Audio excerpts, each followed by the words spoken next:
Bom, turma, já é a terceira vez que eu tento fazer o vídeo aqui. Muito barulho aqui na vizinhança e tal, mas acontece, né? Então, continuando aqui o sistema respiratório, né?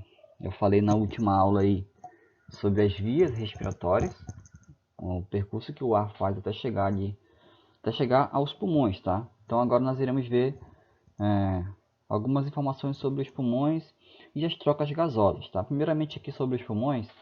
Eles são órgãos de consistência esponjosa e são situados no interior da caixa torácica, tá? São protegidos pelas costelas e permitem que ocorra a troca gasosa dentro deles, que a gente vai falar mais adiante sobre as trocas gasosas.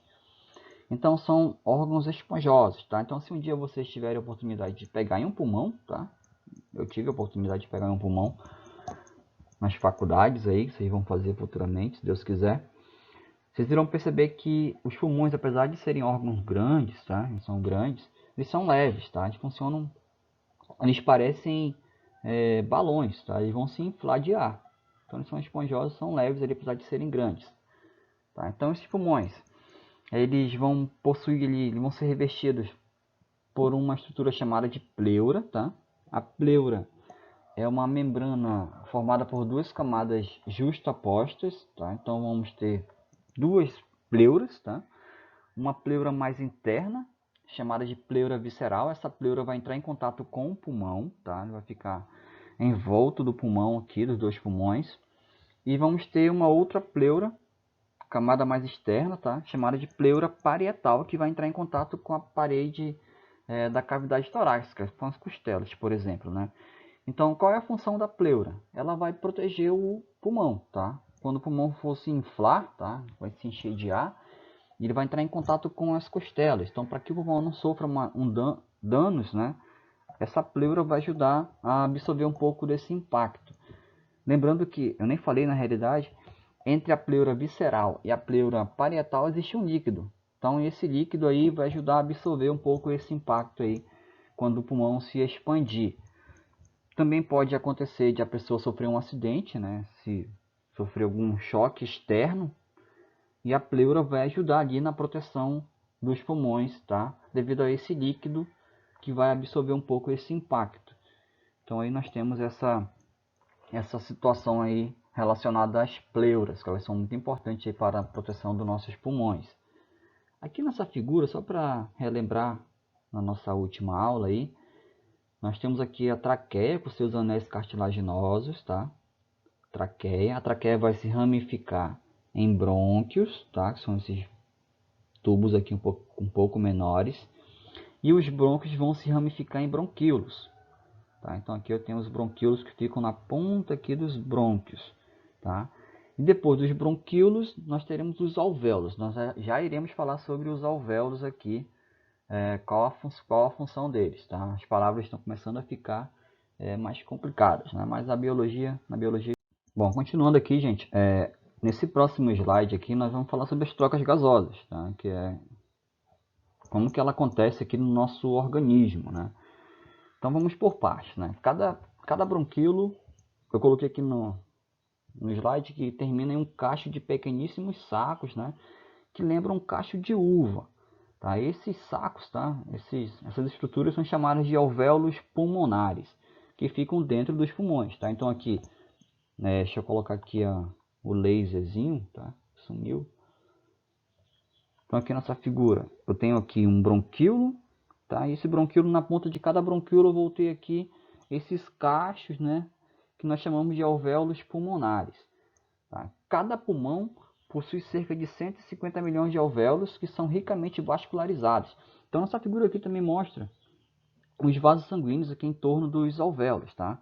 A gente vai já entender por que dessa estrutura ser assim, tá? Então aqui nós temos os alvéolos ricamente vascularizados. Os brônquios, os bronquíolos, juntamente com os alvéolos pulmonares, formam a árvore respiratória. Até falei nela na última aula, tá? Na primeira parte do assunto. Então aqui eu tenho a árvore respiratória, tá? Formada por essas estruturas. Os alvéolos são formados por uma única camada de células epiteliais achatadas, tá? O que vai otimizar a troca gasosa. A troca gasosa é chamada de hematose, tá, gente? Não esqueçam disso. troca gasosa, hematose, tá? Então isso aqui são informações um pouquinho mais técnicas sobre esses procedimentos, tá? Esses processos. Então vamos ver como funciona essa hematose aqui, observando essa figura, tá? Então atenção para essa figura. Aqui eu tenho apenas um alvéolo, tá? Então aqui na figurinha, pegou aqui o quadradinho, aumentou, eu tenho apenas um alvéolo. Esse alvéolo ele vai sofrer aqui o processo de hematose. Então o que acontece? Em torno dele nós temos aqui um capilar sanguíneo, tá? Esse capilar sanguíneo aqui em torno dele. E aqui dentro tem um alvéolo. E aqui eu tenho uma membrana, tá? Muito delgada, tá? Desse alvéolo, que é formado por células epiteliais achatadas, que vão facilitar que essas substâncias atravessem essa pequena membrana aí. Então, começando por aqui. Esse capilar sanguíneo está trazendo aqui um sangue venoso, tá? Um sangue rico em gás carbônico ou dióxido de carbono, tá? Vai acontecer a hematose. Então esse sangue aqui está rico em gás carbônico ou dióxido de carbono, que é a mesma coisa.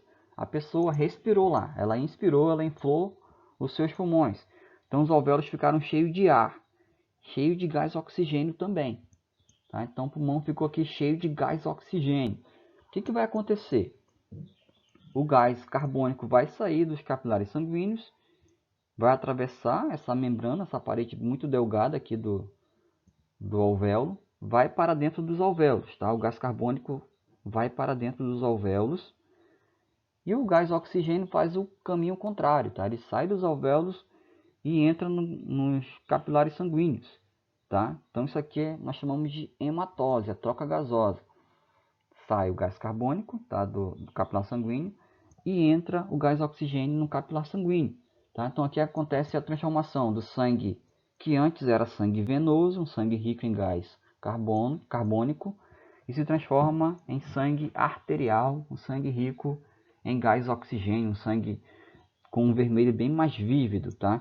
Então esse sangue aqui rico em gás oxigênio, ele vai voltar, tá? O sangue arterial ele vai voltar para o coração, e aí o coração vai bombear ele para todas as partes do nosso organismo, tá? Transportando ali o gás oxigênio, que é essencial para o funcionamento do nosso corpo. Tá? Então isso aqui nós chamamos de hematose, tá? Então não tem muito segredo, é só observar direitinho a figura aqui que vocês não vão se perder, tá? Continuando, aqui é só questão de leitura mesmo, tá? São os movimentos respiratórios. Aconteceu lá a troca gasosa. O que o nosso corpo faz mesmo, né? Então aqui nós temos o diafragma. O diafragma é uma membrana musculosa muito resistente que vai separar a cavidade torácica da cavidade da região abdominal, tá? Sendo muito importante nos movimentos respiratórios. Então aqui eu coloquei bem resumido o que acontece quando a gente vai inspirar e quando vai expirar, tá?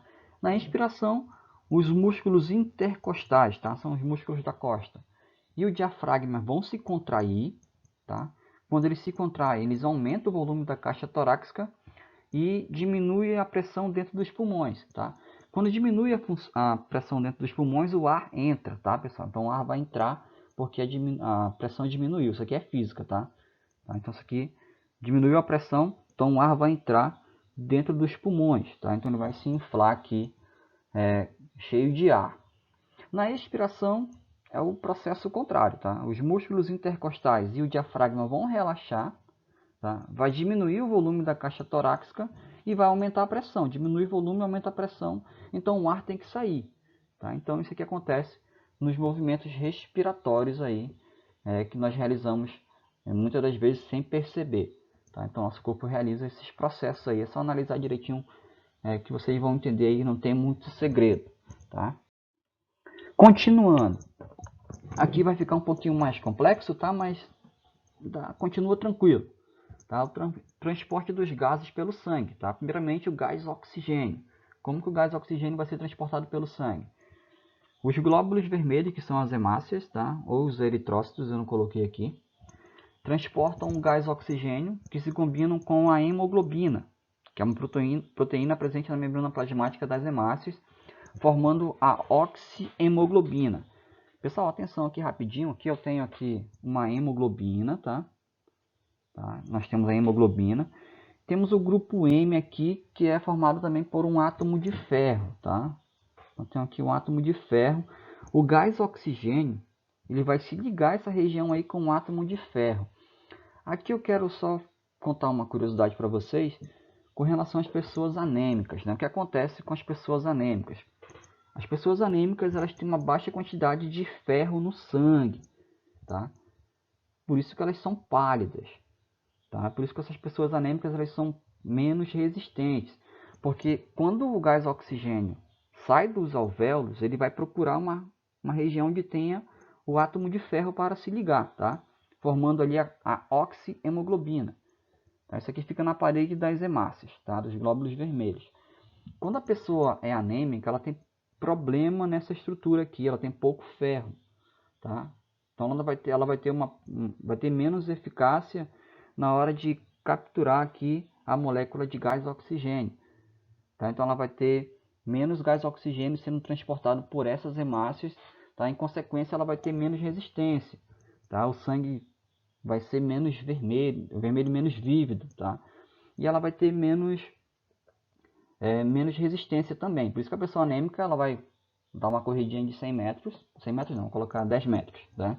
Uma corridinha de 10 metros, ela pode passar mal, tá? Porque ela não vai ter energia suficiente, tá ok? Então isso aqui é uma curiosidade sobre as pessoas anêmicas, elas têm problema na quantidade de ferro no sangue, tá? Que vai prejudicar o transporte do gás oxigênio, em consequência disso ela vai ter menos energia, por isso que ela é pálida, tá? Ela tende a ser um pouco pálida, tá ok? Então isso aqui acontece com o transporte do gás oxigênio, transportado aqui pelas hemoglobinas que ficam na membrana plasmática dos glóbulos vermelhos, tá? Quando ele se liga, o gás oxigênio se liga com a hemoglobina, forma a oxihemoglobina. Parece um palavrão, mas é a oxihemoglobina, ok? Uma pequena parte do gás oxigênio é transportado pelo plasma sanguíneo, mas a maioria das vezes o gás oxigênio se liga ali às hemácias, tá? Então isso aqui é o gás oxigênio, o que é tranquilo, não tem como vocês se perderem. Agora chegamos no gás carbônico. O gás carbônico é um pouquinho mais complexo, tá? Como que o gás carbônico pode ser transportado pelo sangue? Tá? Ele pode ser transportado de 3 formas. Aqui nesse slide que eu coloquei as 2 primeiras formas, tá? O gás carbônico ele pode ser transportado pelo plasma sanguíneo na forma de gás carbônico mesmo, tá? Em torno de 5%. Então o CO2, tá? O gás carbônico, o dióxido de carbono, ele é transportado pelo plasma sanguíneo normalmente ali, tá? Em torno de 5%. A segunda forma de transportar, do sangue transportar o gás carbônico, é ele se ligando à hemoglobina, tá? Então lembra lá que o gás oxigênio se transformou em oxihemoglobina, tá? Quando ele se ligou à hemoglobina, aqui acontece a formação da carbohemoglobina, tá? Então é a junção do gás carbônico mais hemoglobina, que vai formar carbohemoglobina. Isso aqui em torno de 25%, tá? Do gás carbônico sendo transportado. 5%, 25%. E existe uma terceira forma de transporte do gás carbônico pelo sangue. É na forma de bicarbonato e é a maioria, tá? A maioria do gás carbônico é transportado na forma de bicarbonato, em torno de 70%. Então isso aqui é um procedimento um pouco mais complexo, tá? Eu coloquei essa figura, acho que dá para ler, mas vamos seguir o passo a passo aqui para que vocês entendam o que acontece aí nos vasos sanguíneos, tá? Primeiramente, tá? Tem essa figura aqui na esquerda, tá? Aqui o número 1, aqui eu tenho os tecidos corporais, tá? As células dos tecidos, aqui eu tenho um capilar sanguíneo, tá? Os vasos sanguíneos com as hemácias, tá? Os glóbulos vermelhos. O que acontece? Nos tecidos corporais, o gás carbônico se difunde das células para o plasma e para os glóbulos vermelhos do sangue. Então ele expulsa aqui, tá? O CO2, ele é expulso, tá? Aqui das células, entra no vaso sanguíneo. O que acontece em seguida? Como eu falei ainda há pouco, aproximadamente 5% do CO2 é transportado no plasma, tá? Ele vai livre do plasma até chegar nos pulmões. Outros 20% se combina com a hemoglobina e forma a carbohemoglobina que eu falei ainda há pouco para vocês, tá? E cerca de 70% do gás carbônico é rapidamente convertido em bicarbonato nos glóbulos vermelhos e no endotélio devido à presença de uma enzima chamada de anidrase carbônica. Então agora vamos só focalizar aqui nesse procedimento aqui, tá? Nessa reação química, o que vai acontecer aqui, tá? O gás carbônico ele vai entrar aqui na membrana plasmática da hemoglobina, ele vai se unir com uma molécula de água, tá? Aí vai entrar em ação a anidrase carbônica e vai formar um ácido, tá, pessoal? Então, quando o CO2 se une com a água, ele forma um ácido, é chamado de ácido carbônico. Esse ácido carbônico ele é muito instável, tá? Ele é muito instável, ele se forma e se desfaz rapidamente, tá? Então, formou o ácido carbônico e em seguida ele se desfaz. Quando ele se desfaz, ele forma um íon bicarbonato, tá? Esse íon bicarbonato aqui. Esse íon bicarbonato ele vai ser liberado no plasma sanguíneo. Só que para ele ser liberado no plasma sanguíneo, ele precisa que um íon de cloreto, tá? Entre aqui na membrana plasmática para manter essa reação química equilibrada. Então o íon de cloreto entra aqui, tá? Entra aqui no lugar do íon bicarbonato e o bicarbonato é liberado no plasma sanguíneo. Beleza, aconteceu aqui a formação do íon bicarbonato. Isso aqui aconteceu aqui no nosso plasma sanguíneo, tá? Na nossa corrente sanguínea, desculpa. Então só relembrando de novo, tá? O gás carbônico entra na hemoglobina, ele se junta com a água, a anidrase carbônica ajuda na formação, é uma enzima, tá? A anidrase carbônica forma aqui o ácido carbônico, só que esse ácido ele é muito instável. À medida que ele se forma, ele se desfaz. Ele se desfaz em íons, tá? Ele forma um íon bicarbonato e mais o hidrogênio aqui ionizado também. Só que esse íon bicarbonato tem que sair da hemoglobina e tem que ir para o plasma sanguíneo, tá? Para que isso aconteça, entra aqui um íon de cloreto, tá? Para manter essa reação química equilibrada, tá bem? Então isso que acontece aqui lá longe dos pulmões, tá? Isso aqui acontece longe dos pulmões ainda. Chegando nos pulmões, vai acontecer o processo, só que são processos revertidos, tá? O bicarbonato forma um ácido carbônico, tá? O qual se dissocia liberando o gás carbônico. Então, não se assustem com essas informações, tá? Vamos passo a passo aqui de novo. O íon bicarbonato estava solto aqui no plasma sanguíneo. Ele vai entrar de novo aqui na hemoglobina. Isso aqui é dentro dos pulmões, tá, gente? Isso aqui é dentro dos pulmões. Chegamos nos pulmões. Aqui tem um alvéolo pulmonar aqui. Então, nós temos aqui o ácido carbônico, o íon bicarbonato. Ele entra na hemoglobina. Para que ele entre na hemoglobina, o íon de cloreto tem que sair. Então, é um processo inverso. Ó. Observem que é o processo contrário, tá? É um processo inverso. Então, o íon bicarbonato entra e o íon de cloreto sai, tá? Aí entra a anidrase carbônica de novo. A anidrase carbônica vai e forma o ácido carbônico, tá? Só que esse ácido carbônico, como eu falei ainda há pouco, ele é muito instável, tá? Então, à medida que ele se forma, ele se desfaz. Quando ele se desfaz, tá? Ele vai formar de novo o gás carbônico mais a molécula de água, que era lá no começo da reação, tá? Lembra que é uma reação inversa agora, tá bom? Então, esse gás carbônico vai ser liberado, tá? No plasma sanguíneo, em seguida ele atravessa aqui a parede do capilar sanguíneo e a parede do alvéolo e entra no alvéolo aqui, tá? Então isso que acontece aqui, 70% do gás carbônico é transportado na forma de íon bicarbonato, mais ou menos dessa forma aqui, tá? É só seguir o passo a passo que vocês não vão se perder e ter ideia que aqui o processo acontece e quando chega nessa outra parte dentro dos pulmões, o processo ele é inverso, tá? Ele é ao contrário, tá? Então isso aqui acontece no nosso organismo aí, as três formas de transporte do gás carbônico. Ele é transportado no plasma sanguíneo, é transportado juntamente com a hemoglobina, formando a carbohemoglobina, e é transportado também na forma de íon bicarbonato, tá, gente? Então isso aqui são as últimas informações sobre o sistema respiratório. No mais, é só isso e muito obrigado.